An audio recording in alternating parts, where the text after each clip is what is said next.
Hey, what's up? This is Joe.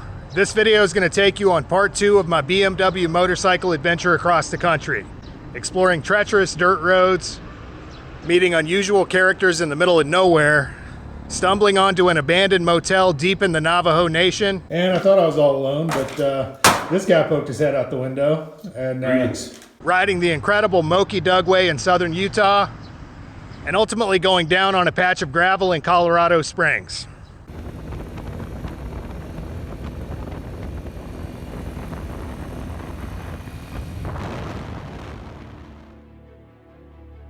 It was May of 2020, and I had just ridden a 1986 BMW motorcycle from the east coast of Florida to Ruidoso, New Mexico. She was comfortable and fast as a rocket ship, but was literally falling apart. I lost the muffler in New Orleans, which I managed to repair later, but she was eating a quart of oil every 400 miles and had a laundry list of other repairs that needed to be done.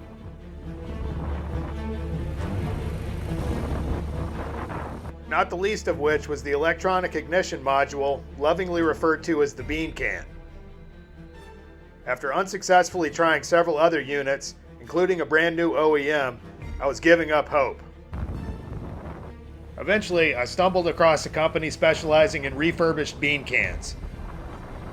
I had one sent ahead to the post office in Sedona, Arizona, but the thing that worried me most was the neck bearings. On the very best of days, the bike meandered all over the road at speed and was impossible to ride in a straight line. On the worst of days, it was a rolling death machine. In heavy winds and tight corners, it was unpredictable and virtually impossible to steer accurately. Realistically, I needed a shop where I could sit for a few weeks and do some serious work. Had I been on the East Coast, I would have had options. Out here in the Southwest, I had none. Most of the businesses were closed due to the pandemic, and it was becoming increasingly difficult to find a place to shower, let alone sit down and get out of the heat. By this point, I'd learned that the Vagabond lifestyle requires access to movie theaters, gyms, fast food restaurants, truck stops, grocery stores, coffee shops, and libraries. In the absence of them, I felt like my humanity was slowly being stripped away.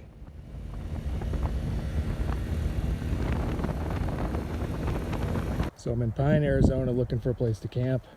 Found this place, which is good because I've got a tree directly to my west, which means I'm out of the sun right now as the sun goes down. And I've got a tree right there, which is the east. That's where the sun's gonna be coming up, so I won't be blasted out of my tent, and presumably I'll have some shade in the morning if I stay here. The only thing I don't like about this spot is it's like bare ground. It's like bare dirt. So I'm looking for another spot, kind of like that one back there, which is kind of on some soft grass, but the only bad thing about it is I got no protection from the morning sun. I got no tree blocking me from the east. So there's all these four-wheeling trails back here. One of the cool things about Arizona and New Mexico, there's lots of places like this where you can just pull over and pretty much camp anywhere. I'm on National Forest right now.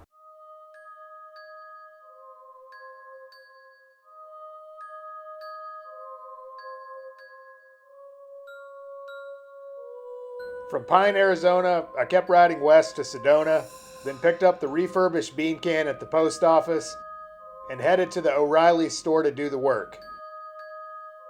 I'd figured on needing a few extra tools, which I did. To this day, anytime I'm doing parking lot repairs, I look for an O'Reilly's.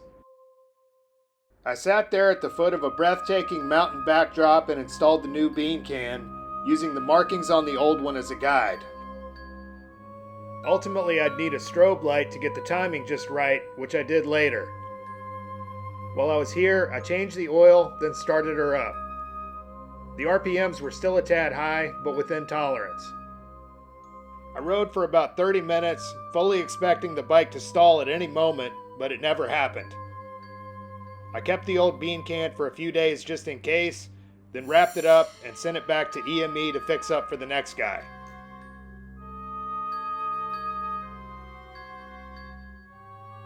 I'm in Cottonwood, Arizona, and I was walking around looking for spots and just stumbled on this. So this is not really like a hidden campsite that I found. It's more just like a little hidden chill spot where somebody built a roof to the place. There's a trail going somewhere. I think there's some houses back there. But just a cool little chill spot. There's somebody dug a fire pit. And there's a little notebook right there. There's a couple random shit people wrote in it. But yeah, something cool, unexpected. I wouldn't try to sleep here, obviously. I don't really have enough room to get my bike in here. So the thing about this is, the grass is really tall. You can stay in places like this if you like really flatten it down with your foot. But it's like kind of what we would call a fixer-upper. So again, like if I had to stay here, I would. I prefer to stay somewhere a little more secluded. One of the best and worst things about the pandemic was everything being closed. Eventually I found an amazing spot in Cottonwood behind a plastic surgery office where I had to squeeze the Beamer through a gap in a fence, ride down into a gully, through a sand pit, up the other side of the gully, then make a hard right and ended up in a gorgeous grove of cottonwood trees. It was all going great until I looked down and discovered I was surrounded by untold numbers of giant fire ants.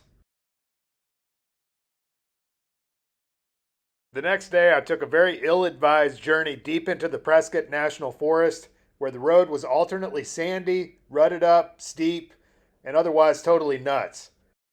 I had no business taking a bike like this into these parts, and with my overall lack of neck bearings, it was really a small miracle I didn't go off the side of a mountain. The back roads of Prescott are a little rough. So this is like actually kind of a nice little section of road. Obviously there's some gorgeous mountains in the background. Yeah, not the most ideal road for riding a touring bike on. It's pretty much sand, a lot of washed out spots. I don't know if you can see, but there's a lot of big granite boulders on the road. You really have to watch where you put your wheels. Some of this road's fucked up, man. I made camp under some pine trees, and later that afternoon, I was walking on the road when a random stranger pulled up in a four-wheel drive. Es mi campamento. He introduced himself as Jerry Cook, a world-renowned martial artist with a laundry list of credentials. I found out later, everything he said was not only true, but if anything, he'd underplayed his accomplishments. So just met this guy in Prescott National Forest in the middle of nowhere. And this gentleman owns a martial arts studio.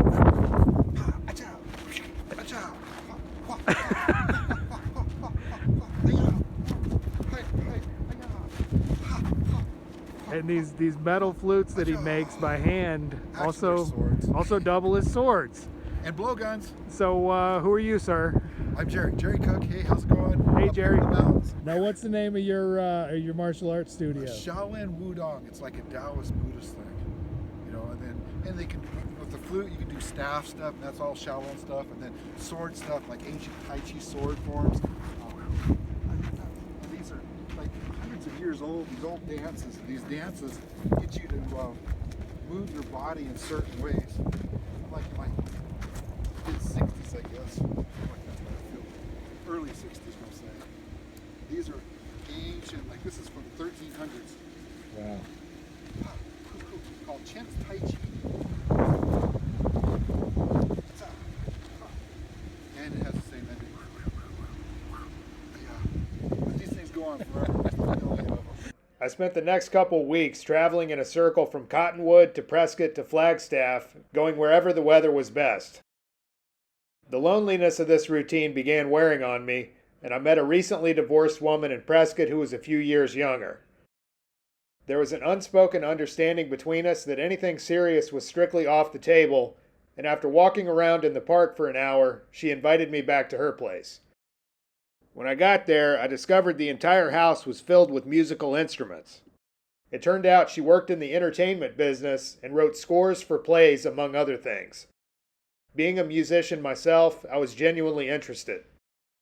Things progressed from there, and later she made me dinner and played the violin.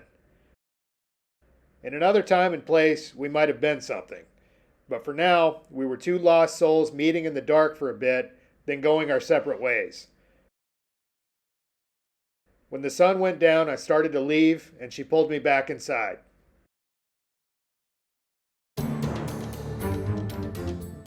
Later, I headed up one of the most horrifying roads I've ever seen, 89A running from Prescott to Cottonwood.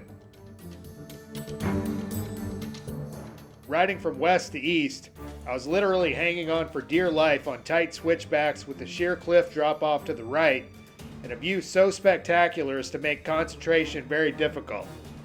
If that wasn't enough, there were insanely high winds and patches of loose gravel all over the road. I stayed in Cottonwood for a few more days, then decided I'd had enough of Arizona and began riding north toward Moab, Utah.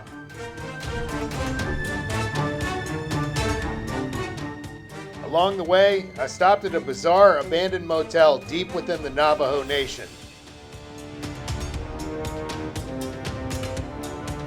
I'm in northern Arizona, right on the Utah border, and I'm going to show you this. Actually, it's an abandoned motel. So I just pulled over. I wandered around exploring the smashed up single wides, thinking I was totally alone, when all of a sudden a white guy in overalls popped his head out one of the windows. Turns out he was a traveling electrician from Texas who was living out of his work trailer, roaming the country and taking high-paying gigs for chain stores doing LED light conversions. So I pulled off the road to check this place out. It's completely abandoned. There's all these trailers all over the place. There's a really nice house over there. We got these buildings up there. Everything's abandoned. And I met JT, who basically did the same thing. He's on the road. So we were passing it, and we were like, okay, hang on a second, gotta check that out. And then you wake up to this juxtaposition of abandoned trailers and beauty. Yeah.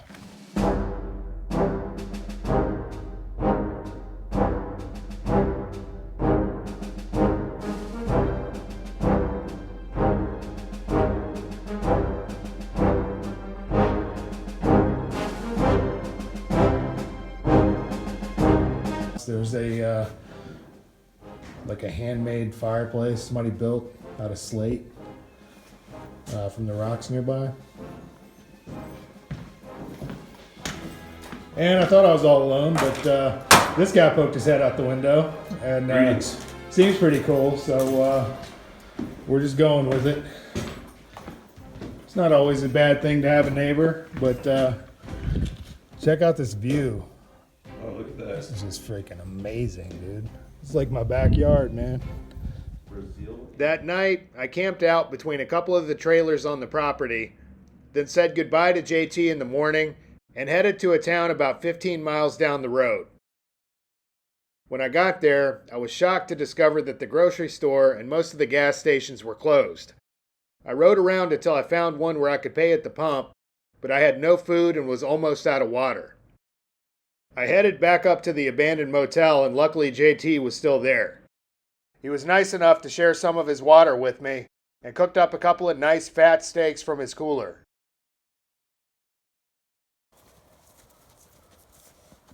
What's up, buddy?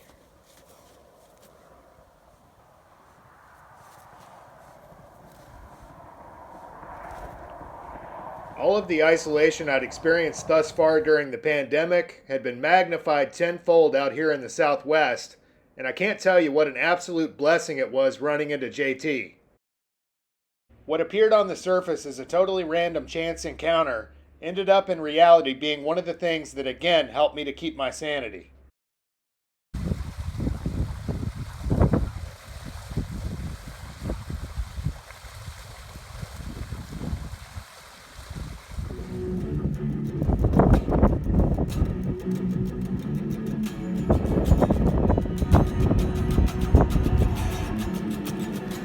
So JT's got his coffee making skills down to a science here. First, you start off by throwing away the old plug. Whoa! Clean everything up. gotta be careful not to drop these. It kind of affects the whole pressure idea of making an espresso. Right. This is a poor man's espresso. It's not going to cost you $2.76 for a 1.5 ounces. So you got a sprayer just for that purpose? I got the sprayer. This is for road hands. You get going down the road and you start smelling them hands after a while. For $5, you got a portable latrine. So you can right. You can keep yourself clean. That's pretty That's cool. the idea man. behind it, anyway. That's actually pretty cool. It's so nice to wake up and not have to listen to an air conditioner or a heater running. All you hear, except for the occasional car, is just this astounding silence. Maybe a little bit of wind. Yeah. I really miss that in my life. Instead of waking up to that 50 hertz hum, the fan or the air conditioner.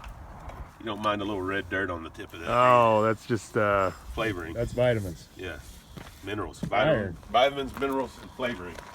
So what we have here, man, I'm a coffee freak, so I'm into it. I really am. Are you? This is Pete's. Oh, Pete's. That's the expensive shit. They've kind of equalized on the prices. When they first came out, they were high dollar, but they were worth it. Yeah. So I buy a pound of it, but it's definitely worth it. This is French roast, so it's not going to be.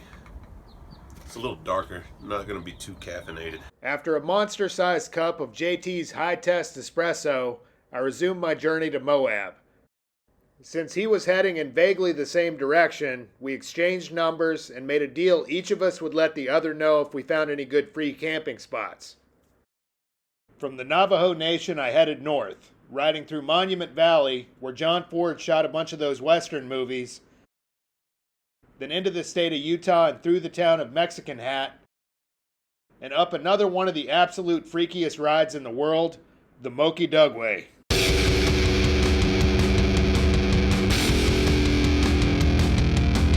Carved directly into the side of a plateau overlooking the Valley of the Gods, the Moki Dugway is a hair-raising 3 miles of narrow, loose gravel switchbacks with no guardrail. When I was here in 2020, there was a fierce wind blowing, and between that, the loose gravel, and the already worn-out neck bearings, it's a wonder I made it up in one piece. Finally, I got to the top, thanked the good Lord above, and headed to a dollar store to stock up on supplies. I had several moments of sheer terror as I was riding into the Abajo Mountains on a forest access road. I was moving along at a pretty good clip, and all of a sudden the road changed from dirt to deep sand. Suddenly the bike went into a tank slapper as the bars began jerking violently from side to side. The neck bearings were so shot I had absolutely zero control. I knew I was going down and figured on breaking a couple of bones. I just hoped I didn't hit a tree. Unbelievably, the bike stayed upright. I was shocked when I realized I wasn't moving. I looked at my phone and saw a missed call from JT. Amazingly, he was just south of me a few miles and had found a great spot beside a reservoir. Hola amigos, this is Joe. I am in Utah, near the Four Corners, and camped out in front of this beautiful lake. And look who showed up. It's JT. I don't think his fleece is white as snow anymore, though. I think his fleece is a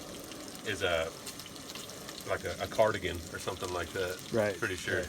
It slips on and off really easily. But I thank the lamb for giving us both the cardigan and this lovely dinner. Thank you, lamb. I didn't get no cardigan. Well, I mean, I'm thanking it for like the royal cardigan that belongs to whoever and whatever. Well, it would be easy enough to go to the store and get and buy a cardigan. Yeah, and I don't even know if they make those out of lamb's wool or not. Do lambs even have wool yet? Cooking up lamb chop. We've moved on from the apocalypse kitchen. We have. We've Which, Apocalypse Kitchen, it had many storage areas. I like that. And counter space. Counter space, and general disarray. There's not quite the same type of disarray out here. It's more of a geologic disarray. The next day I split off from JT and continued riding toward Moab. I had a date with a tall redhead who had an insane four-wheel drive rock crawler, but it was clear she wanted something long-term, and the date went nowhere. It was getting way too hot for camping in the desert, so I began heading into the Rocky Mountains about 30 miles out of town. There was a twisty stretch of road leading to a free camping area which was sketchy as hell, but somehow I managed to keep the bike on the road. As much as I loved the Beamer, I began to realize it just wasn't the right bike for where I was at both geographically and in life. Ultimately, I needed something reliable and predictable enough to keep the adventures coming.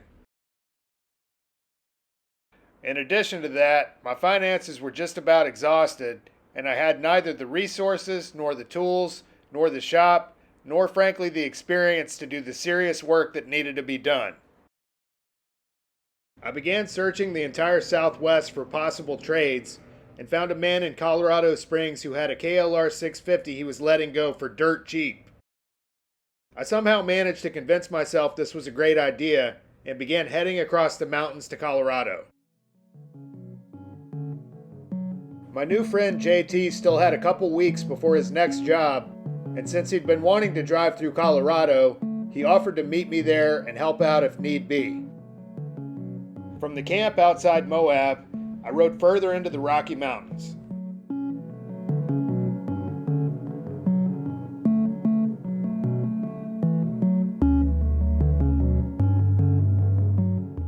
I passed through Grand Junction on the incredible I-70 and kept riding east, winding my way toward Colorado Springs, periodically meeting up and camping out with JT, who was traveling much slower in his truck and trailer. I turned off onto a smaller road and meandered my way through the mountains around Breckenridge, then camped out in the middle of a pine forest, freezing my nuts off in the month of June. Finally, I made it down to Colorado Springs where I met up with JT. The Beamer must have known something was up, as I missed a turnoff, then locked up the brakes pulling onto the shoulder of the road and low-sided, getting beat to shit and ripping a patch of skin off my elbow which took months to heal.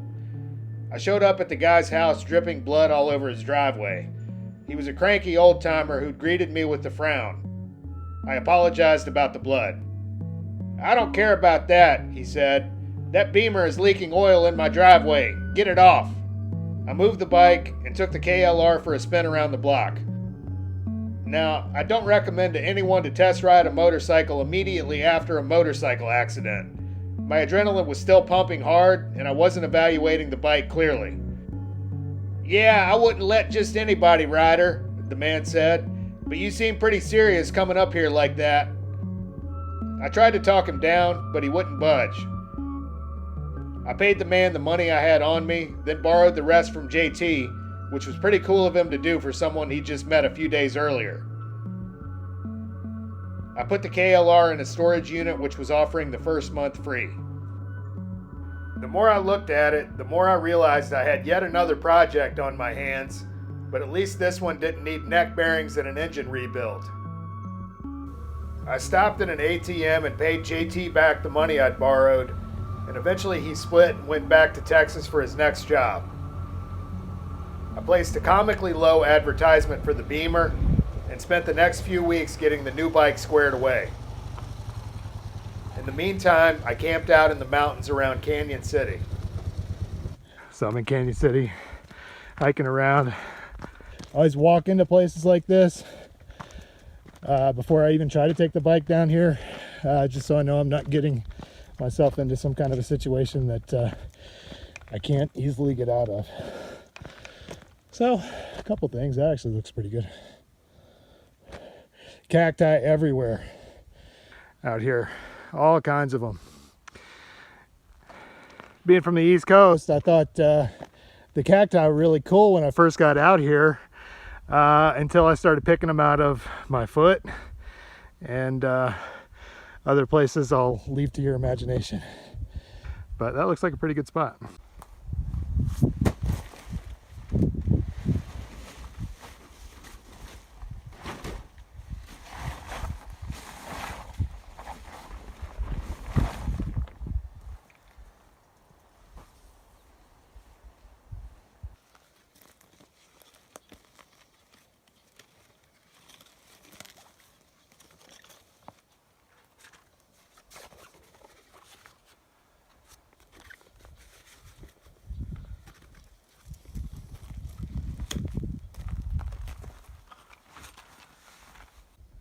kind of a dispersed camping,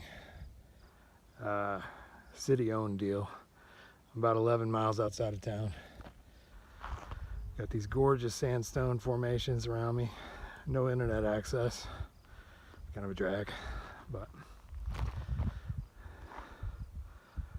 gorgeous. So a very utilitarian breakfast this morning, nothing too fancy. Pretty much consists of chicken and vegetables, and I've also got some coffee. But actually that piece of bread right there is buckwheat bread I got from a fancy grocery store. I think being buckwheat kind of makes it gluten-free. I may be wrong.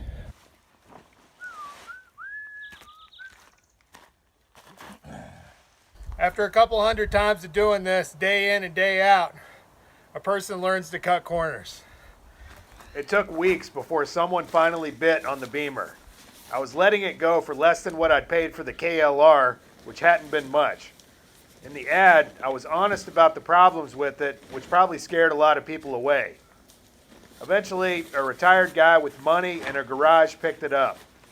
Apparently, he knew what he was getting into, as he'd done a few similar restorations before. My first time doing this on camera. Typically, I'm really good at this. After that, he periodically sent me updates of his progress, which was awesome to see, but also stung a little. A part of me wished it was me doing that job, but in reality, I had neither the time nor the resources to tackle it properly. Besides, I was too busy riding. Next is my tarp, tent roll. Shove this behind my dry bag. My foam sleeping pad. Of all the bikes I've ever owned, the Beamer was by far the one that I was the most attached to. There's something totally unique about a carbureted, air-cooled motorcycle. The time you spend keeping it running gives it a life all of its own. During the pandemic, I even found myself talking to it when I was alone in the woods, almost as if it were a living entity unto itself.